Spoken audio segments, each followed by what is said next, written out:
Um mecânico negro recebeu olhares de desprezo ao chegar para consertar o jato de um bilionário. Minutos depois, ela surpreendeu o mundo inteiro. Risadas ecoaram pelo hangar quando Marcus Jennings estacionou sua velha picape na pista particular do Aeroporto Internacional de Westlake. Através das janelas de vidro temperado do terminal VIP, executivos de ternos impecáveis trocavam olhares de descrença e escárnio, enquanto o mecânico negro de 38 anos, com as mãos marcadas pelo trabalho, descarregava sua caixa de ferramentas surrada. "É este o especialista que chamaram para o jato da Sra. Evans?" perguntou Richard Hastings, diretor de operações da Evans Aerospace, sem esconder o desdém.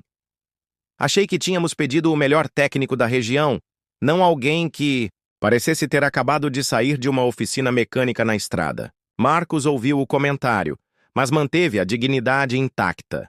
Isso não era novidade em sua vida. O que ninguém sabia era que aquelas mãos haviam salvado mais aeronaves de luxo do que todos os técnicos certificados daquele aeroporto juntos. 15 anos consertando jatos executivos para prêmios nacionais de excelência técnica. E ainda assim, seu rosto causou mais impacto do que seu currículo.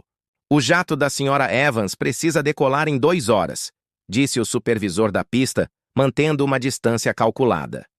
"Nossos técnicos não conseguiram identificar o problema. Se vocês não consertarem a tempo, chamaremos a equipe de Atlanta." O Gulfstream G650 brilhava ao sol da manhã como uma joia imaculada de UA 65 milhões hours quando Marcus se aproximou. Ele notou olhares o seguindo pelas janelas do terminal. Olhos críticos, olhos duvidosos e um par que se destacava. Observador, calculista, intrigado. "Deixem-no trabalhar", ordenou uma voz feminina, cortando o silêncio como uma faca. Alexandra Evans, 43 anos, CEO da Evans Aerospace e proprietária do jato, caminhava pela pista com passos firmes. Seu terno azul marinho contrastava com seu cabelo castanho impecavelmente penteado. Ela não olhou para os executivos, apenas para Marcus. "De quanto tempo vocês precisam?" perguntou. "Depende do problema, senhora", respondeu Marcus, sustentando o olhar dela sem hesitar. "Vocês têm 1 hora", disse Alexandra, olhando para o relógio de pulso, que valia mais do que o salário anual de Marcus. "Impressione-me." Quando os executivos retornaram ao conforto do ar-condicionado, Marcus abriu o painel de acesso principal e imediatamente compreendeu a gravidade da situação. O sistema de pressurização teve uma falha catastrófica que os técnicos anteriores haviam confundido com um simples problema elétrico. Se o jato decolasse naquelas condições, a cabine despressurizaria a 45 mil pés, matando todos a bordo. Suas mãos se moviam com precisão cirúrgica enquanto ele se punha a trabalhar. Ninguém percebeu que ele não estava apenas fazendo reparos, ele estava salvando vidas. Com o canto do olho, ele notou Alexandra Evans observando-o atentamente através do vidro. Seu olhar era diferente do de todos os outros. Não era de desprezo, era de reconhecimento. 30 minutos depois, o problema estava resolvido.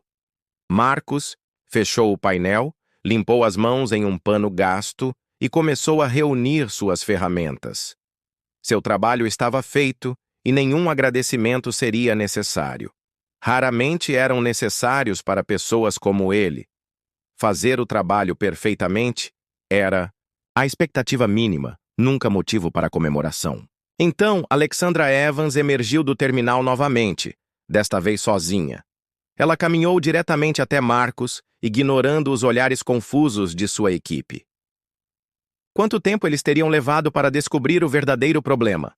perguntou ela, com a voz controlada. "Eles nunca o teriam encontrado", respondeu Marcus sem rodeios.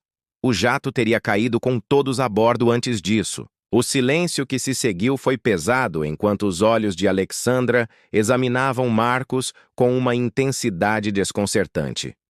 "Venham comigo", ordenou ela, surpreendendo a todos, especialmente Richard Hastings, que assistia à cena com crescente desconforto. Ora, o que ninguém naquele aeroporto poderia imaginar era que aquele momento não se tratava apenas de um jato consertado ou de vidas salvas. Era o início de uma história que desafiaria preconceitos arraigados por gerações e exporia verdades que a elite da aviação tentara esconder por décadas. A maior delas, o homem que acabara de salvar aquele jato havia projetado o sistema de pressurização que equipava metade da frota da Evans Aerospace, um sistema pelo qual Richard Hastings recebera todo o crédito e promoções. Se esta história sobre preconceito e reconhecimento tocou seu coração, inscreva-se no canal para descobrir como uma vida inteira de discriminação pode ser transformada em triunfo com um simples ato de justiça. Quem imaginaria que a decisão de Alexandra Evans nos minutos seguintes não mudaria apenas a vida de Marcus, mas também abalaria os alicerces de toda uma indústria? Os olhos dos executivos seguiram Marcus e Alexandra enquanto se afastavam do jato, deixando um rastro de especulações e sussurros nervosos no ar. Richard Hastings assistia à cena com o rosto contorcido em uma máscara de preocupação, o corpo tenso como uma corda de violino prestes a arrebentar. "Meu escritório agora!" ordenou Alexandra, conduzindo Marcus a uma área do terminal, à qual poucos funcionários tinham permissão de acesso. Nenhuma palavra foi trocada durante a caminhada, apenas o som de seus passos ecoando pelos corredores polidos. O escritório privativo provou ser uma combinação perfeita de luxo e funcionalidade. Alexandra fechou a porta, fez sinal para que Marcus se sentasse e sentou-se atrás de sua mesa. "Você me disse seu nome completo?" perguntou ela, com os olhos estudando cada detalhe dele. "Marcus Jennings." Um silêncio pesado preencheu a sala enquanto ela digitava algo em seu tablet. Seus olhos se arregalaram ligeiramente. "Marcus Jennings, MJ", murmurou ela com as iniciais gravadas em todos os projetos originais do nosso sistema de pressurização G7. Marcus permaneceu impassível, mas seus dedos apertaram levemente o apoio de braço. Ela sabia. 3 patentes, 4 prêmios de inovação, um mestrado em engenharia aeroespacial pela Universidade Técnica. E ainda assim você conserta jatos como um mecânico comum? "Por quê?" respondeu ele sem hesitar. "Porque ninguém contrata um engenheiro negro do subúrbio para liderar equipes de desenvolvimento", disse ele. "E os mecânicos têm contas a pagar, Sra. Evans." Alexandra abriu uma gaveta e tirou uma pasta. Dentro dela havia documentos corporativos detalhando o desenvolvimento do sistema G7, todos assinados por Richard Hastings como engenheiro-chefe. "O senhor sabe quanto lucro esse sistema trouxe para minha empresa nos últimos 5 anos?" perguntou ela, folheando os documentos. "Aproximadamente os 428 milhões, respondeu Marcus. "O sistema reduziu o consumo de combustível em 23% e os custos de manutenção em 31%. Alexandra ergueu os olhos, surpresa com a precisão da resposta. Hastings recebeu 3 promoções e um bônus de os 2,5 milhões de dólares por seu trabalho, continuou ela. Enquanto eu continuava consertando jatos, concluiu Marcus, sem demonstrar emoção. A conversa foi interrompida por batidas insistentes na porta. Richard Hastings entrou sem esperar por uma resposta, seu rosto uma mistura de falsa preocupação e ansiedade mal disfarçada.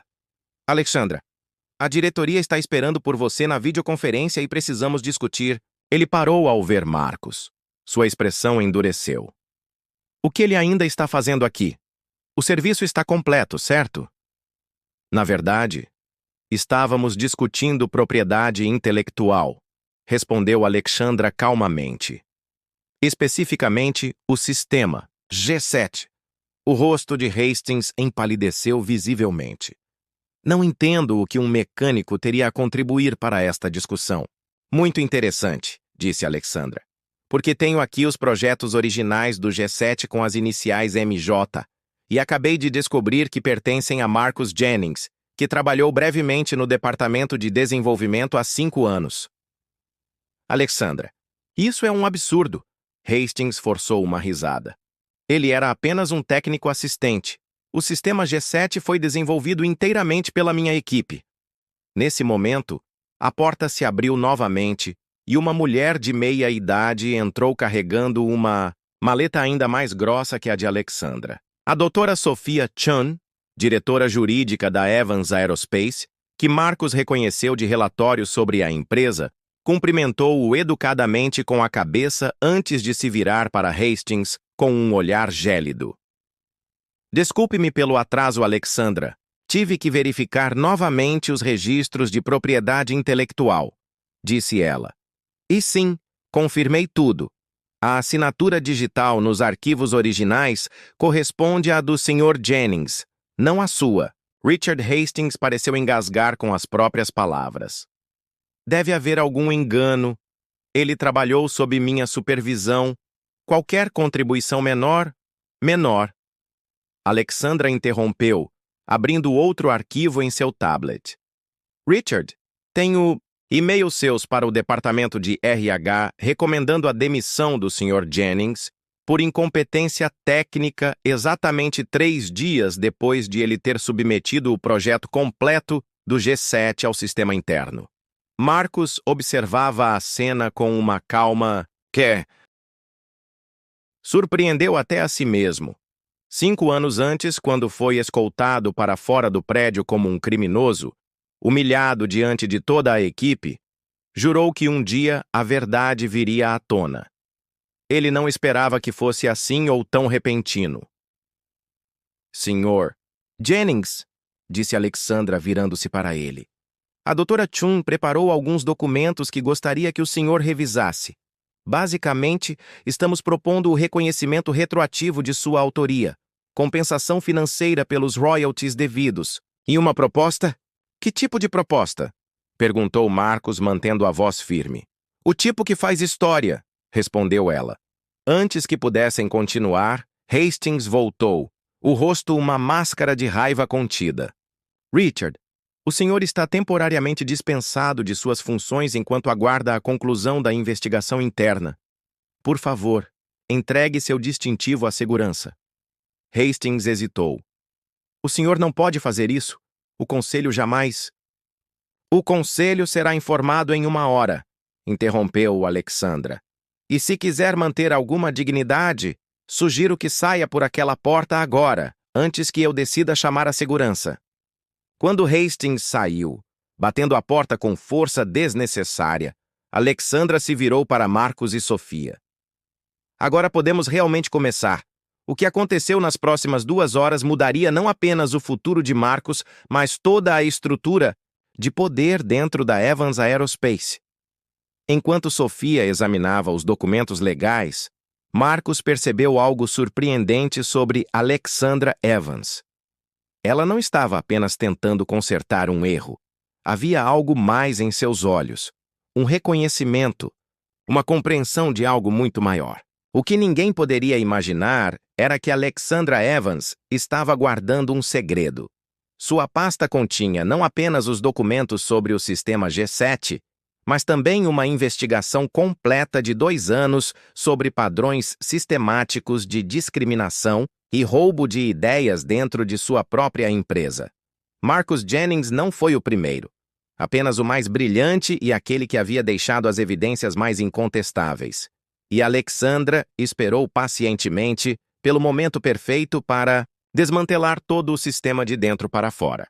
Enquanto isso, no estacionamento do aeroporto, Richard Hastings fez um telefonema desesperado para seus colegas do conselho. Seu império estava desmoronando, mas ele ainda tinha uma carta na manga. Documentos e alianças que poderiam não apenas destruir a carreira de Marcus, mas também derrubar a própria Alexandra Evans.